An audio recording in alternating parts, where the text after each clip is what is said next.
Hey, this is Cam with Blacktail Studio, and this week we are going out. I can ensure that I get the exact finish size of my table, which this one I believe was 84 by 44 is what we needed to look at this in the very end.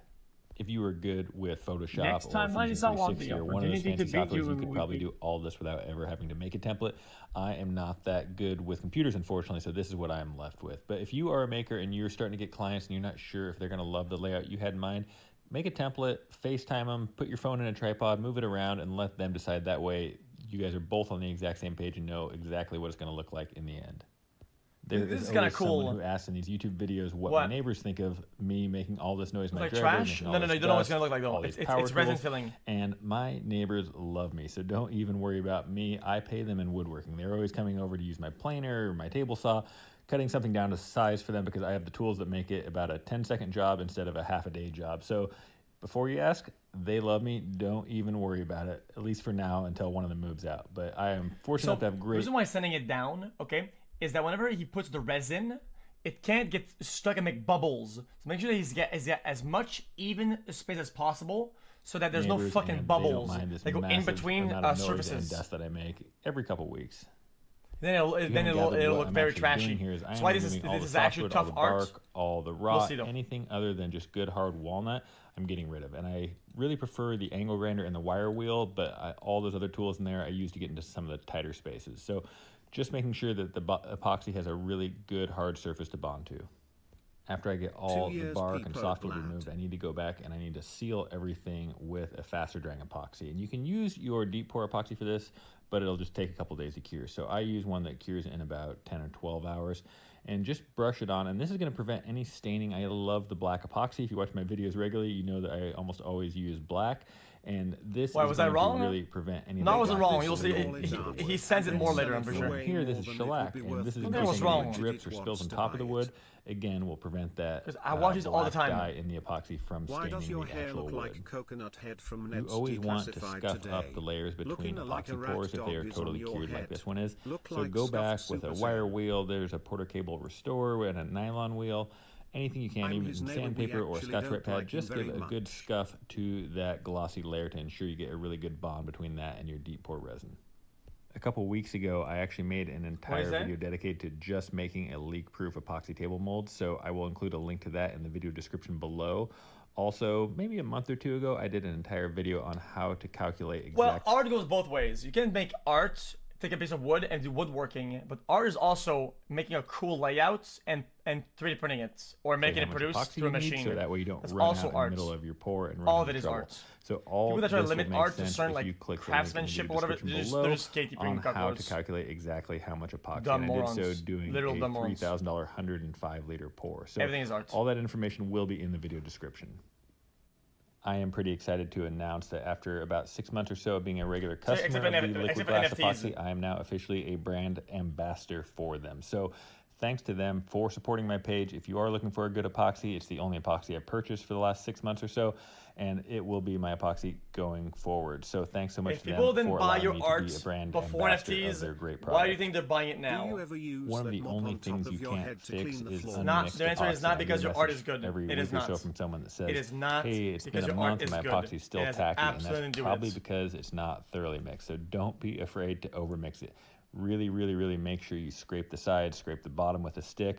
Just really make sure it's entirely mixed. Another good tip, don't spatula out the epoxy in the bottom. You see, I'm just letting it drip out. I'm not scraping any excess epoxy out. And that's because any potentially unmixed epoxy is going to be on the sides or the bottom. So when you're doing it, make sure you scrape the sides, scrape the bottom of the slab down. And I ended up wasting about 8 or almost 10 liters of epoxy because it started to float, and then when I finally got the weight on it, that's how much epoxy started flowing out over the top.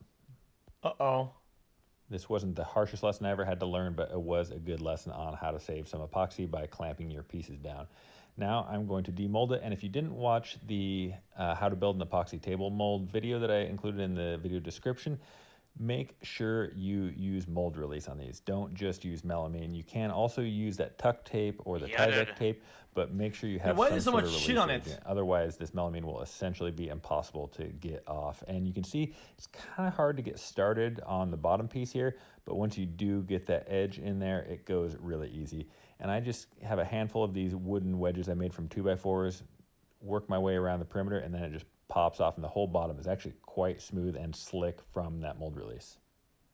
As soon as I get this out of the mold, I'm taking it up to Creative Woodworking Northwest in Portland, and they are a big industrial shop that allows me to rent out time on their industrial planer and wide belt sander. It cost me about then he's going to use a massive sanders to sand the whole thing down and grind the epoxy down flat. So to the wood level. If you don't have a Creative Woodworking near you, first of all, I would call around some cabinet shops and see if somebody will rent you time on the machine, because this saves me so much time and gives me such a higher quality finish than if I had to use a router sled or something like that. So call around, see if there is an industrial shop that might rent some time out to you. If not, I did a blog on how to surface these pieces using like a router sled or something you can do in your shop, which is a lot more messy and not nearly as nice, but it's totally doable in a small shop. I have another new tip that I haven't done before, and this is for filling these small pits along the side.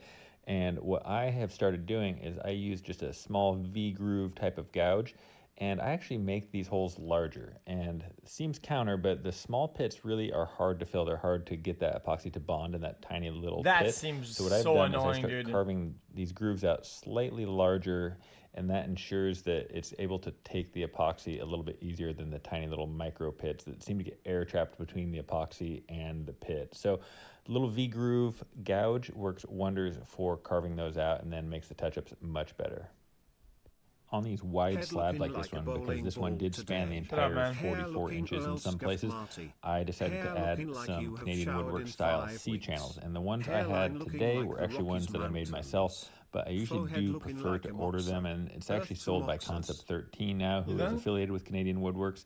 But here is how I make my own, and it's just some regular 2-inch by 1-inch by 1/4-inch C channel, cutting it here with my only metalworking tool I own, basically. And the nice thing about making your own is you get to make them the exact length you want, and then you get to cut the holes exactly where you want them. On these epoxy tables, it can be kind of hard to line up your holes since you don't really want to go to warm it up. And I like warming it up with the sander, and then the scraper makes it really, really easy. If you don't warm it up, it can be kind of brittle and actually pull it right out of those holes that you were filling. So sander works well to perfectly flat. And now I can go back and I can add my bevel, and before you say it, it's actually a chamfer, but most people don't know what a chamfer is. So that is what we're going to be doing. Is we're going to be adding a 22-degree chamfer to the edge of this table, and I'll show you a pretty cool method using a track saw, since the chamfer I'm going to be adding is going to be too big for really any router bit.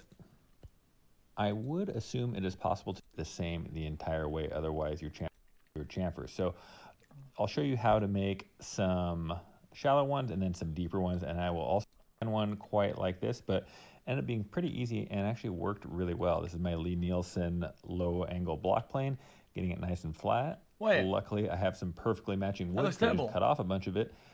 One of the problems was I couldn't clamp it down because it's such a weird angle. So what I did was I used the Titebond 3 wood glue, got my 2 pieces that were both perfectly flat, and I actually just used painter's tape to hold it on, and I got it as snug as I possibly could, which was actually quite snug. Left it for 24 hours, and I came back, and it was just like one piece of wood in the end. Wait, what? I always love reading you guys' experiences woodworking that you leave in the comments, because so many of you out there have so much more woodworking experience than I do. So let me know in the comments a lesson you've learned. Maybe you're a 9-fingered woodworker that has a good safety tip for us. Maybe you've had an experience like this and how you salvaged it, because it's not just for me, it's everybody else watching the video that's also reading the comments. You might solve a problem, you might save a finger by giving a quick story, quick anecdote about something that happened to you and how you overcame it. And don't get me wrong, I don't want to compare a tiny busted corner with losing a finger, but this was something that wasn't really going to be acceptable. I didn't want to just put black epoxy in the corners that wouldn't have really matched anything. So I had to come up with something kind of creative that would look pretty seamless, and my client doesn't even know about this corner yet, but he usually watches these videos, so I'm curious to what he's going to say when he finally sees this, because I guarantee you he has not noticed this patch at all, and this table has been delivered. So we will see what he says. Stay tuned for that. Maybe I'll give you an update if he has something funny to say on it. So that corner was a little bit of a hang-up, but now we're finally ready to move on with the rest of the build. I ate 6 hot dogs, yummy. After sanding to, I believe I actually sand up to 120 grit, then I come back with my 1/8-inch router bit, my trim router, hit that top corner with that 1/8-inch round over, and then I continue up, back and forth, side to side, circular motion, making sure that it all looks the same kind of uniform frosted look before taking it to finish. I will have some shots of this table completely finished here in just a second because I am outsourcing the finishing to have it sprayed with a conversion varnish. But before I show you the finished shots of the table, I'm going to show you how I clean up the epoxy. And I try to put a stick or